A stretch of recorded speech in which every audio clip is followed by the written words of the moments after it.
So how should you start your day as a realtor? This is something that if you get it right, will set you up for success in that day, that week, that year, keep you on track to hit your goals. And if you mess this up, you're going to struggle every single time. And this is one of the things that agents mess up more than anything else.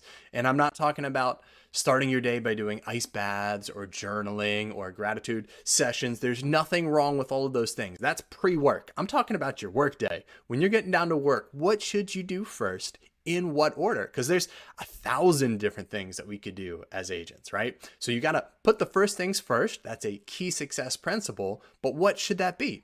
And I've got a framework. I'm going to run you through this. I've personally used this to make hundreds of thousands of dollars in my real estate career. And I use this in previous phases of my sales career, both for myself and for the sales reps that I was coaching and training and leading. I know it works. It's a simple framework. This can be a 20 to 40 minute part of your day that can set you up for huge success in your business. By the way, I'm Alan Reynolds. I'm an award-winning agent. I've run real estate teams and built businesses in the past, and we help agents grow themselves, grow their business, and grow their life into a beautiful, balanced, sweet life that they're excited to live every single day. And this framework is going to help you do exactly that. I call it the first and 10 framework. When you start your day, you want to call the 10 most important prospects in your business, okay? So let's set some working definitions around that so that we all are on the same page, right? The 10 most important prospects in order from most important to least important for that day. And we're calling prospects. We're not calling current clients. We're not calling somebody about a house that we saw. We're not calling another agent about a transaction that we're working on. We want to put those things just after this round of phone calls, right? And you want to do this first thing in the morning because you are going to call these people, and it could be 20 minutes, 30 minutes, an hour, depending on who actually answers.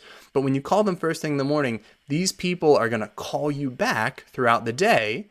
And you're going to be able to answer those phone calls while you're in the car or while you're on another, while you're working on a CMA or an offer or whatever. Those calls are going to come back to you. So by doing it first, you actually get extra leverage throughout the day.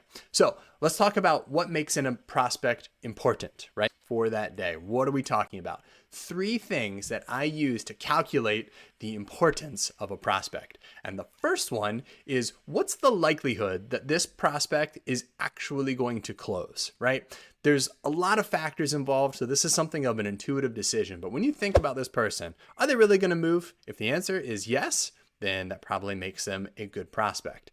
If they're not sure, then you want to keep that in mind, right? So you want to just do your own mental calculation, your intuitive reasoning of, is this likely to happen soon? Is this real? Okay. So that makes it a very high score as far as a weight that you're going to give to this person if they're going to make your top 10 prospects.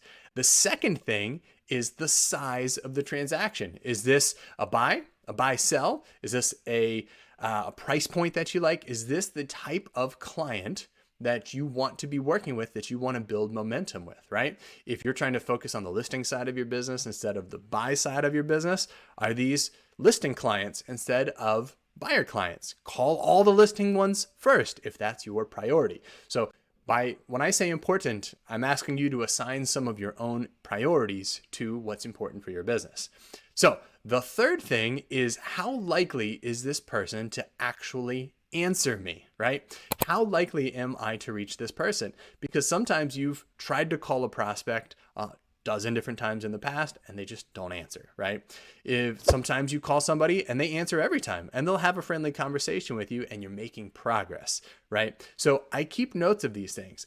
When I'm saying make your list of your top 10, it can be as simple as just sitting down while you're drinking your coffee and scratching out the list of 10 people as far as who do you need to call today based on who you've called in the past, the conversations that you're in the middle of, all of these other things. You could go into your CRM, but it's also easy to get lost in your CRM.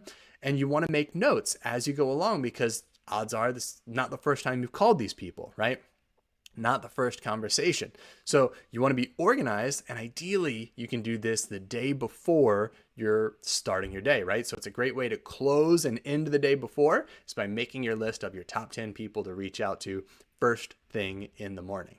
So I've used that. It's a great way to make sure that your business never dries up, that you never have a drought in your real estate pipeline, and to make sure that you continue making progress and steering your business in the direction that you want to go by doing what's important, not just what's urgent, doing the first things first.